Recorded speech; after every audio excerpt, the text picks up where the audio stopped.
नमस्कार, स्वागत है आपका हमारे विशेष कार्यक्रम में। एक प्रशासनिक अधिकारी जो पूरे प्रदेश के अपील ट्रिब्यूनल में काम करते हों, जीएसटी पे, कॉमर्शियल टैक्स पे या सेल टैक्स पे, और यकायक जब वे रिटायरमेंट की तरफ जाते हैं और उनसे मुलाकात होती है तो पता लगता है कि साहित्य और लघु चित्रों के प्रति उनकी रुचि क्या है और उसके प्रति उनका किया हुआ काम क्या है। ये जब देखने को आया तो बहुत चक्कर रह गया। जी हाँ, मैं आपकी मुलाकात करवाने जा रहा हूँ श्री नर्मदा प्रसाद उपाध्याय जी से, जो जाने माने साहित्यकार होने के साथ साथ अलग अलग दिशाओं में बहुत कुछ काम कर रहे हैं और लघु चित्रों को एक नई पहचान देने की कोशिश कर रहे हैं। स्वागत है सर आपका हमारे इस कार्यक्रम में। नमस्कार सर। सबसे पहले प्रशासनिक अधिकारी जो सख्ती से ट्रिब्यूनल में बैठ के लोगों को आदेशित करता है कि आपको ये टैक्स भरना होगा, और उसका कला के प्रति जो मोह है उसको लेकर ज़रूर समझना चाहता हूँ। अब मैं तो इसको अपने संस्कारों की देन मानता हूँ और अपने उस साहित्यिक और सांस्कृतिक पृष्ठभूमि की जिससे मैं आया। मेरे दादाजी असल में स्वर्गीय श्यामलाल जी उपाध्याय श्याम बड़े अच्छे अपने समय के कवि थे, और मेरी दादी जो है, जिनकी छत्र छाया में बैठ के काम करता हूँ, उन्होंने मुझको संस्कार दिए। तो घर में पढ़ने लिखने का वातावरण आरंभ से था। ये अवश्य है कि विपरीत प्रकृति के एक विभाग में वाणिज्यिक कर में जो बाद में हुआ, वो मैं जब भर्ती हुआ 1975 में, तो ये विक्रय कर कहलाता, तो वो एक विपरीत प्रकृति का विभाग था। लेकिन मैं उसको विपरीत प्रकृति का विभाग इसलिए भी नहीं मानता क्योंकि आप जब प्रवाह के खिलाफ जाते हो तब आपकी सृजनात्मकता ज्यादा उर्वर होती है। क्या बात है, क्या बात है। प्रवाह के खिलाफ जाने पर आपकी सृजनात्मकता ज्यादा उर्वर होती है। नर्मदा जो है वो प्रवाह के खिलाफ बहती है, लेकिन आप देखिए उनके तट कितने सुरम्य हैं, चारों तरफ कितने सुंदर कुंज हैं, कितनी हरियाली है, और उसका इतना आकर्षण है कि अकेली ऐसी नदी है जिसकी परिक्रमा की जाती है। तो मैं ये मानता हूँ कि ये सृजनात्मकता जो है, जब मुझको लगता रहा कि मैं जिस विभाग में काम कर रहा हूँ उसकी प्रकृति भिन्न है, उसके जिन लोगों के बीच में रह रहा हूँ उनकी कोई रुचि नहीं है, साहित्य और संस्कृति और कला जो है उससे इसका कोई सीधा कोई तादात्म्य ही नहीं है। लेकिन यही बात मेरे को प्रेरित भी करती रही। इसलिए अपना काम करने के बाद मेरे को सौभाग्य से, ईश्वर की कृपा से, आप सब लोगों की शुभकामनाओं से 40 वर्ष की शासकीय सेवा में भी यश मिला, और मुझको सरकार ने अपने काम के कारण पहली बार 1 लाख रुपए का नगद इनाम भी दिया कि भैया आपने अच्छा काम किया। लेकिन उसके बाद जब कभी भी मैं रात्रि में रहा, सौभाग्य से मुझको मेरी पत्नी का बहुत सहयोग मिला। उन्होंने मेरी रचनात्मकता की उर्वरता यदि दिखाई देती है तो उसका बड़ा भारी योगदान जो है उसका श्रेय मैं अपनी पत्नी को देता हूँ। वो भी इसी वातावरण से आई थी। तो रात्रि के समय में कभी मैंने समय नष्ट नहीं किया। जो भी समय था मैंने ये माना कि भाई आदमी के जीवन में 2 बातें होती हैं चयन करने के लिए, या तो वो आयोजन चुन ले या प्रयोजन चुन ले। तो मैंने आयोजन की बजाय प्रयोजन चुनना ज़्यादा उचित समझा। क्या बात है। इस क्षेत्र में आने के पीछे आयोजन और प्रयोजन में से प्रयोजन को चुनने की कहानी निकलकर सामने आई है। नर्मदा की धारा के विपरीत दीपक को प्रवाहित किया जाता है, इसे किसी क्रियाओं के तौर पर भी माना जाता है। लोग उस बात को लेकर सामने आते हैं। कई सारे पंडित इस तरह के कामों को लेकर भी अपनी रुचि दर्शाते हैं। बहरहाल आपने बात कही कि धारा की प्रवाह के विपरीत आपने काम करने की कोशिश की है, तो इस काम में संतुष्टि कितनी मिलती है आपको? और साथ में लघु चित्रों के संकलन को लेकर भी मैंने आपकी सारी पुस्तकें देखी है और उन सब में काम बहुत अच्छा किया हुआ है, और उन पुस्तकों को देखने के बाद लगता है कि उसमें मेहनत भी आपने खूब की है। नहीं, ये तो ठीक है, मेहनत तो ये काम जो है ये बड़े परिश्रम साध्य है। अब मैं जब इधर वाणिज्यिक कर में अपना काम करता रहा तो सौभाग्य से जो है वो जैसे ही मेरी को संस्कार मिले थे, मुझको सानिध्य मिला हिंदी के प्रख्यात ललित निबंधकार डॉक्टर विद्यानिवास मिश्र का। तो आचार्य विद्यानिवास मिश्र जो है वो अपने समय के एक प्रतिमान लेखक हुए हैं, आचार्य हजारी प्रसाद द्विवेदी के बाद ललित निबंध के। और सौभाग्य से उनकी रुचि भी जो थी भारतीय लघु चित्रों की परंपरा में थी। तो भारतीय लघु चित्रों की परंपरा पर मेरी जो पुस्तक है 2003 में लिखी हुई, उसकी विस्तृत भूमिका उन्होंने लिखी। लघु चित्रों के प्रति मेरे रुझान का एक बड़ा कारण ये था कि मैं जब सीफिया कॉलेज में भोपाल में पढ़ता था, तो मेरे को जो पढ़ाते थे प्रोफेसर S.H. जाफरी, मेरे गुरु, वो मुगल चित्रों के, लघु चित्रों के बड़े प्रेमी थे और उनके पास वो पुस्तकें थी। तो मुगल लघु चित्रों के बारे में जब मैं M.A. कर रहा था तो उनसे बात होती थी, तो वो संस्कार जो है वो मेरे अंदर जीवित बना रहा। मैं फिर वाणिज्यिक कर में आ गया, पढ़ाई छूट गई और उसके बाद एक विपरीत प्रकृति की धारा के अंदर बहने का अवसर आया, लेकिन फिर भी वो रुचि मेरी ईश्वर की कृपा से बनी रही। और विद्यानिवास जी के संपर्क में आने के बाद, चूँकि उसकी निरंतरता पहले से ही थी, ये कार्य मेरा धीरे धीरे आगे बढ़ा। और फिर उसके बाद मेरी हिंदी के साहित्यकारों से, कलाकारों से, इनसे जो है बातचीत होती रही। भारतीय लघु चित्रों के बारे में मेरे मन में ये भाव आया कि इन चित्रों का अध्ययन जो है वो उपयुक्त रूप से नहीं हुआ है, विशेष रूप से हिंदी में। क्या है कि हिंदी के जो काव्य रचे गए, चाहे बिहारी सतसई हो, केशव की कवि प्रिया हो, रसिक प्रिया हो, मतिराम का रसराज हो, पुहकर की रसबेली हो, ये जितने भी ग्रंथ हैं हिंदी काव्य के, ये मुख्य रूप से राधा कृष्ण की लीला को केंद्र में रखते हुए रीतिकाल में और भक्तिकाल में लिखे गए। सूरसागर भी लिखा गया, रामचरितमानस भी, उसके पहले रामायण भी, कालिदास के काव्य भी, महाभारत भी। तो हमारे जितने भी कलाकार थे उन्होंने इन काव्य के प्रसंगों के आधार पर चित्र बनाए। क्या? और हमारे यहाँ के जो हिंदी के प्राध्यापक रहे और विद्वान रहे, कुछ अपवादों को छोड़ दें, कुबेरनाथ राय को, आचार्य हजारी प्रसाद द्विवेदी को, विद्यानिवास जी को, तो बाकी के जो लोग रहे उन लोगों के दृष्टिपथ में ये चित्र आए नहीं, तो वो इस चित्र के बारे में उन्होंने कुछ अध्ययन किया ही नहीं। अरे बिहारी सतसई के दोहे के आधार पर बनाए गए चित्र का संबंध हिंदी साहित्य से है या नहीं है?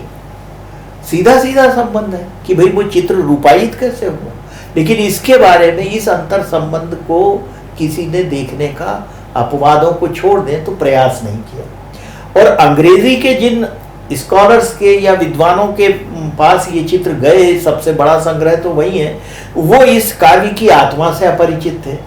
तो वो उन्होंने केवल उस तकनीक का वर्णन कर दिया, लेकिन उस तकनीक में और काव्य की आत्मा के बीच में एक पुल बने, ये प्रयास किसी ने नहीं किया और हिंदी में नहीं हुआ। सौभाग्य से मैंने चूंकि साहित्य भी पढ़ा था, मैं ललित निबंधकार हूँ, तो ललित निबंध भी लिखे, ललित कलाओं के विभिन्न अनुशासनों का भी अध्ययन किया। तो फिर मेरा विचार बना कि मैं अंग्रेजी में तो खैर चूंकि अपरिहार्यता है तो कुछ लिखना है, लिखूंगा मैं।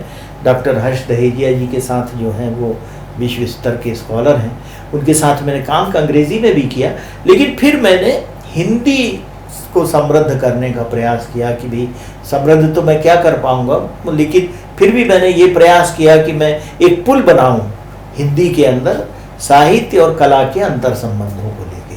तो लघु चित्र जो हैं ये बहुत छोटे छोटे होते हैं, 30 बाई 45 सेंटीमीटर का सबसे बड़ा आकार होता है, लेकिन आप जो है यदि राधा की वेणी का गुम्फन कृष्ण कर रहे हैं तो उसकी एक एक पाखुरी को आप गिन सकते हैं। राधा यदि सीता जी भगवान राम के साथ राम दरबार के चित्र में बैठी हुई है तो उनकी साड़ी की एक एक धारी को गिना जा सकता है। यदि समुद्र को ये और सरिता को चित्रित किया गया है तो उसकी एक एक लहर की आप गणना कर सकते हैं इतनी बारीकी के साथ। और एक लेंस से आप देखें उन चित्रों को कभी कभी तो इतनी बारीकी के साथ उस चित्रकार ने भागवत के प्रसंग यदि रचे तो पूरे दशम स्कंद की लीलाओं को उसने एक छोटे से फलक के ऊपर रच के आपके सामने रख दिया। बहुत अच्छी बात कही आपने। लघु चित्रों को लेकर आपने जितना डिस्क्राइब किया है, ये सब इस शो के पहले मैंने आपकी पुस्तकों में देखा है और वाकई में वो अनुभव भी हुआ, देखने का मौका भी मिला कि वो छोटी छोटी पेंटिंग्स में आप पेड़ पौधों की पत्तियों से लेकर फूल तक को गिन सकते हो। तो ये है लघु चित्रों की कहानी, और लघु चित्रों की कहानी हम सुन रहे हैं नर्मदा प्रसाद उपाध्याय जी की जुबानी।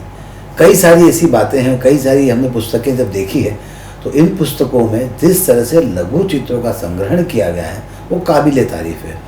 साहब, ये जो आपकी साहित्य के प्रति जो रुचि थी और जो लघु चित्रों के प्रति जो आपने अपने आप को डाइवर्ट किया, उस पर किताबें लिखी, तो इन सब के बीच आपके साहित्यिक ज्ञान ने काफ़ी मदद की?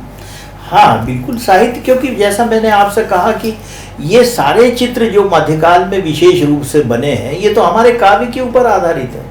बिहारी सतसई पे, केशव की रसिक प्रिया पे, कवि प्रिया पे, तो केशव और बिहारी जो है ये हिंदी साहित्य के कवि हैं। तो इस साहित्य के इस काव्य के आधार पे ये जो चित्र बने, ये हमारे विद्वानों के, हिंदी के विद्वानों के दृष्टिपथ में आए नहीं, उन्होंने इसका अध्ययन नहीं किया।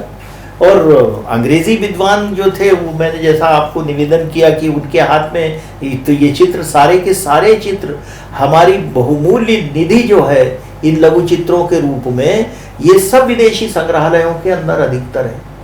नेशनल म्यूजियम में, राष्ट्रीय संग्रहालय भारत का 18,000 लघु चित्र रखे हुए हैं, वहाँ कोई अध्ययन करने वाला नहीं। आप ये देखिए, Victoria and Albert museum London, Ashmolean museum London, आप British museum London, Los Angeles county museum of art, metropolitan museum New York, Freer gallery, ये जो है ये लघु चित्रों के भंडार हैं यहाँ इन संग्रहालयों में। लेकिन उनके बारे में हिंदी विद्वानों को जानकारी नहीं है, कोई अध्ययन करने को तैयार नहीं है। और अंग्रेजी में जो काम हुआ वो हमारे हम लोगों के बीच में, हम कितने लोग जानते हैं? आपको कितनी पुस्तकों की जानकारी है जो आपने मेरी लघु चित्रों की देखी है या अंग्रेजी में? किसी को मालूम नहीं है। हमारे यहाँ ये बड़ा गैप हो गया। और दिक्कत ये है कि हम संवादहीनता है, कला के अनुशासनों के बीच में संवादहीनता है, साहित्य और कला के अनुशासनों के बीच में। आप किसी कला इतिहासकार से बात करोगे तो वो हिंदी ललित निबंध नहीं जानता, किसी ललित निबंधकार से बात करोगे तो वो आपके लघु चित्र, स्थापत्य और शिल्प की जानकारी उसको नहीं है, नृत्य की परंपरा की जानकारी नहीं है। हमारे यहाँ की राग रागनियों के आधार पर लघु चित्र बने हैं, हमारे यहाँ की नृत्य की परंपराओं के ऊपर आधार चित्र बने हैं।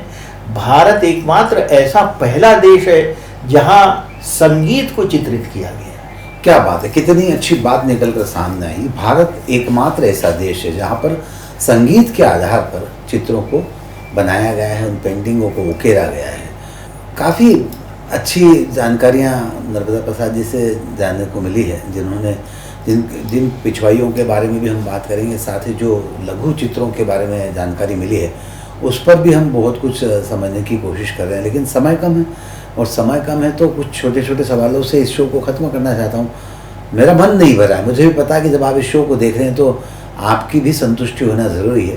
बहरहाल आपने कहा, एक अपना दर्द बयां किया आपने कि इस लघु चित्रों के प्रति लोगों का रुझान कम है, ललित निबंध के प्रति आपने अपनी बात कही है। आपकी अपेक्षा क्या है सरकार से?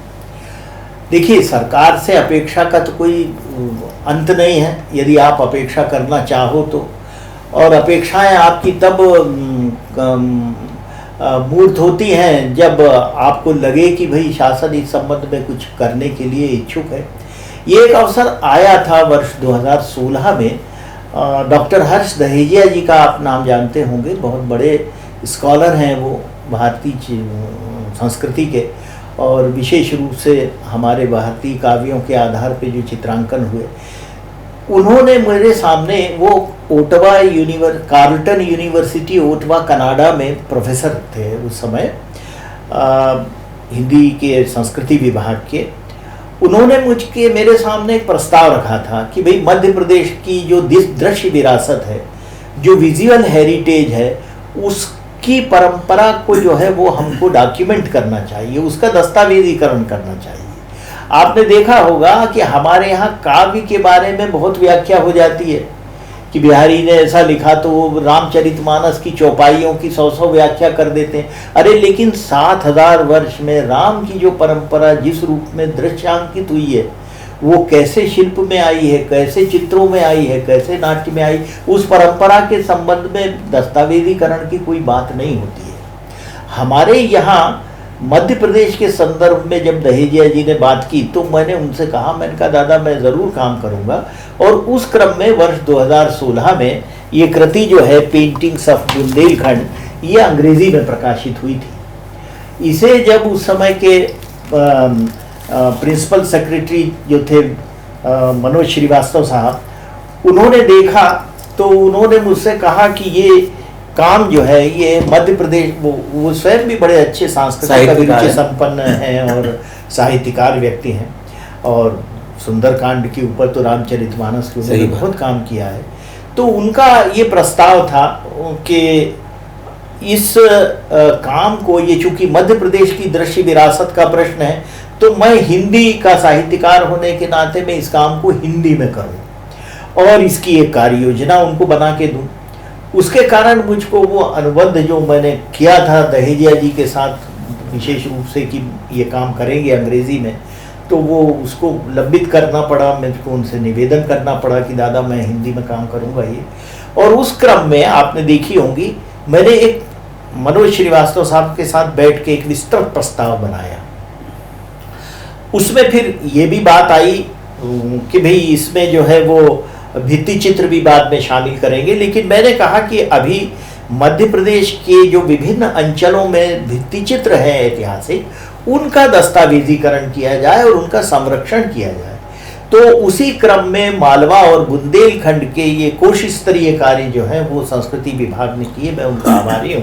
और बड़ी सस्ती उन्होंने प्रकाशन भी बहुत अच्छे ढंग से किया, उनकी कीमत भी कम रखी। लेकिन दुर्भाग्य से जब मैंने प्रस्ताव भेजा कि भाई अब अन्य अंचलों के संबंध में मैंने जो प्रस्ताव दिया था, अब मैं ग्वालियर अंचल जो गोपांचल कहलाता है वहाँ का भी मैं दस्तावेजीकरण करने का ये प्रस्ताव है, तो उस प्रस्ताव के संबंध में उन्होंने कोई जवाब भी पहले तो नहीं दिया, बाद में कह दिया कि ये तो कोई मराठाकालीन भित्ति चित्र जो है उनका काम जो है वो हम तो दे चुके, इसलिए अब आपको काम नहीं देंगे। व्यवहार भी मेरे को तो उचित नहीं लगा, इसलिए मैंने कहा कि मैं तो अब शयन आरती करता हूँ और मैं अब इसके लिए काम नहीं करूँगा। तो अब मैं अपने स्रोतों के आधार पे ये डॉक्यूमेंटेशन का काम करूँगा, ग्वालियर अंचल का करूँगा, महाकौशल अंचल का करूँगा। फिर मध्य प्रदेश की जो विशेष रूप से लघुचित्र परंपरा है बहुत समृद्ध है। मालवा की चित्रांकन शैली सबसे पुरानी शैली है, बाघ के चित्र हैं हमारे यहाँ, और उसके बाद ये परंपरा निरंतर बढ़ी। राघवगढ़ जो है वहाँ की जगह बहुत शानदार लघु चित्रांकन की परंपरा विकसित हुई। इसके अलावा आपके रतलाम के अंदर जो है, मंदसौर के अंदर, तो ये हमारे यहाँ की जो लघुचित्र शैलियाँ हैं मध्य प्रदेश की, इनका अभी कोई प्रचार प्रसार नहीं हो पाया है। मैं चाहता हूँ कि इनका सबका अभिलेखीकरण करूँ, इनका दस्तावेजीकरण करूँ और इनका जो है व्यापक रूप से हिंदी में भी और अंग्रेजी में भी प्रचार प्रसार करूँ। एक सौभाग्य से डॉक्टर संगीता तोमर हैं यहाँ, उन्होंने मेरे सामने ये प्रस्ताव रखा कि मैं इसका अंग्रेजी अनुवाद कर दूंगी इन दोनों पुस्तकों का, और उसके लिए किसी प्रकार का कोई पारिश्रमिक भी नहीं होगी। सौभाग्य से उसके लिए शिवशेखर शुक्ला जी जो हमारे प्रिंसिपल सेक्रेटरी हैं उन्होंने रुचि ली, तो वो काम अब हो रहा है। लेकिन मुझको बहुत दुख के साथ कहना पड़ रहा है कि मध्य प्रदेश की दृश्य विरासत के संबंध में जो काम किया उसके संरक्षण के बारे में मैंने लिखा, उसके दूसरे क्षेत्रों में मैंने कहा कि भाई ये तो स्वीकृत परियोजना स्वीकृति है। प्रिंसिपल सेक्रेटरी ने 2016 में कहा, मैं भी मध्य प्रदेश शासन में सचिव स्तर का अधिकारी रहा हूँ, तो मुझको मालूम है कि भाई शासन यदि कोई बात स्वीकार करता है एक बार प्रमुख सचिव स्तर से तो उसका क्रियान्वयन होना चाहिए। लेकिन ठीक है, यदि वो नहीं चाह रहा है शासन तो मैं नहीं करूँगा, मैं अपने स्रोतों से करूँगा, लेकिन करूँगा। शासन नहीं चाह रहा है तो मैं नहीं करूँगा, लेकिन अपने स्रोतों से करूँगा, लेकिन करूँगा ज़रूर। ये दृढ़ प्रतिज्ञ हैं श्री नर्मदा प्रसाद जी उपाध्याय। उनकी पीड़ा निकल कर सामने आती है और वाकई में लाल पीताशाही में फंसकर कई सारे प्रस्ताव उलझ कर रह जाते हैं। लाल पीताशाही में जब प्रस्ताव फंसते हैं तो उसके हिडन एजेंडा अलग होते हैं, जिसके बारे में यहाँ बात करना उचित नहीं होती है। फिलहाल आपने पिछवाई को लेकर एक किताब प्रकाशित की है और वो किताब काफ़ी अच्छी है। उस किताब को नाथद्वारा की पूरी जो है उसका चित्रण उसमें आपने बहुत अच्छे से किया है। आरती, शयन और उसके बाद फिर अलग अलग स्थानों पर जो श्री जी बाबा की या कृष्ण भगवान की जो व्यवस्थाएं हैं उस पर भी आपने काफ़ी अच्छे से लिखा है। तो उस पिछवाई के बारे में ज़रूर बताइए। देखिए, नाथद्वारा जो है ये मैंने आपसे चर्चा में बताया था कि ये श्रीनाथ जी का वहाँ वो स्वरूप विराजा हुआ है जो उनके बाल्यकाल का है। उनकी सेवा भी बालक के रूप में होती है, उनको भी ठंड लगती है तो जैसे उनको कपड़े पहना दिए जाते हैं गर्म, उनकी सेवा जो है वो मंगला से लेके शयन तक की जाती है बच्चे के एक बालक के रूप में। वृंदावन के पास जैतपुरा में रात्रि को विश्राम करने जाते हैं और दिन में यहाँ आते हैं। ये पिछवाई का अर्थ ये है कि जो पीछे लगाई जाए, तो भगवान श्रीनाथ जी का जो स्वरूप वहाँ विराजा हुआ है नाथद्वारा में, उसके पीछे ये पिछवाई लगाई जाती है। They are known as wall hangings. तो ये जो पिछवाई है ये बहुत महत्वपूर्ण है और नाथद्वारा के अंदर ये परंपरा चली। वहाँ 5 परिवार हैं, शर्मा परिवार, और उनमें घासीराम शर्मा जी जो हैं उन्होंने बहुत सुंदर पिछवाई बनाई। तो वो परंपरा अभी भी चल रही है, उसमें नए नए प्रयोग भी होते हैं। तो वो पिछवाई जो है वो उसकी परंपरा नाथद्वारा में चली और उनके भगवान के जो विभिन्न स्वरूप हैं उन विभिन्न स्वरूपों को चारों ओर चित्रित किया जाता है और बीच में विशेष रूप से जो उनकी मंगला की मुद्रा होती है उसको चित्रित करते हैं। तो पिछवाई का अर्थ है जो भगवान के पीछे लगाई जाती है। उसका एक उद्देश्य ये भी होता है कि जो बुजुर्ग लोग रहते हैं वो अपने शयन जहाँ करते हैं उसके पीछे लगा लेते हैं। ये परंपरा जैनियों में भी है। तो वो ताकि भगवान की स्मृति, उनका आशीर्वाद उन्हें मिलता रहे और उनका यदि महाप्रयाण का जब भी समय आए तो ईश्वर उनके साक्षी बने रहें, इसी दृष्टिकोण से ये जो है ये पिछवाई बनाई जाती हैं। वृंदावन में एक ब्रज संस्कृति शोध संस्थान है, उन्होंने मुझको अपना एक सलाहकार जैसा नियुक्त किया। उनसे मैंने अनुरोध किया कि भाई मैंने अंग्रेजी में पुस्तक लिखी दहेजिया जी के साथ Radha from gopi to goddess, उसकी कीमत हज़ारों रुपयों में। हिंदी में भी ये पुस्तक जो है यदि मैंने राम अविराम भी लिखी, 400 रुपये उन्होंने कीमत रखी प्रकाशक ने, तो उसको भी खरीदता कौन है? आजकल सोशल मीडिया के कारण और लोग बागों की रुचि कम हो गई पढ़ने की, तो इस वजह से ऐसी महंगी पुस्तकों की खरीद नहीं होती। मैंने उनसे ये निवेदन किया ब्रज संस्कृति शोध संस्थान से कि वृंदावन जो है ये भगवान की नगरी है, कृष्ण की, राधा की, तो यहाँ से ऐसा पुस्तक का प्रकाशन हो जिसमें कम से कम गद्य हो, अधिक से अधिक चित्र हो, ताकि लोग बागों की रुचि के अनुरूप वो हो और उसमें पृष्ठ भले कम हो लेकिन कीमत उसकी इतनी होनी चाहिए ताकि वो लोग उसको आसानी से क्रय कर सकें। तो ये इतनी सुंदर कृति है, इतने अच्छे ढंग से उन्होंने प्रकाशित की है। इसका मूल्य मात्र 200 रुपये है और इसको और डिस्काउंट दे के वो 100 रुपये और डाक खर्च सहित आपके घर भेज देंगे। बहुत अच्छी किताब है, मैंने इस किताब को देखा है। और अब इस क्रम में आगे भी, मतलब इसमें राधा के ऊपर राधा रूपायन एक कृति आएगी, उसके बाद महारास भगवान ने जो रचाया वो आएगी, फिर गोवर्धन धारण की लीला और फिर दशम स्कंद की जो लीलाएं हैं, राधा और कृष्ण से संबंधित जितनी परंपराएं हैं और जो कुछ भी सामग्री उपलब्ध है उसको केंद्र में रखते हुए इसका प्रकाशन और अंकों में होगा। ब्रज संस्कृति शोध संस्थान द्वारा प्रकाशित ये किताब पिछवाई आप ढूंढने की कोशिश कीजिए और वरना आप ब्रज संस्कृति शिक्षण शोध संस्थान से आप इसकी जानकारी हासिल कर सकते हैं। आपको किताब में मिल जाएगी, जैसा माननीय नर्मदा प्रसाद उपाध्याय जी ने बताया। इस किताब को देखने के बाद नाथद्वारा के विस्तृत स्वरूप और वहाँ पर जो कुछ भी चलता है, जो कुछ भी घटित होता है, उसके बारे में आप काफ़ी अच्छे से जानकारी हासिल कर सकते हैं। बहरहाल उपाध्याय साहब, हमसे बातचीत करने के लिए बहुत बहुत धन्यवाद। आज के इस कार्यक्रम में बस इतना ही। सुनील जोशी को दीजिए इजाज़त। नमस्कार।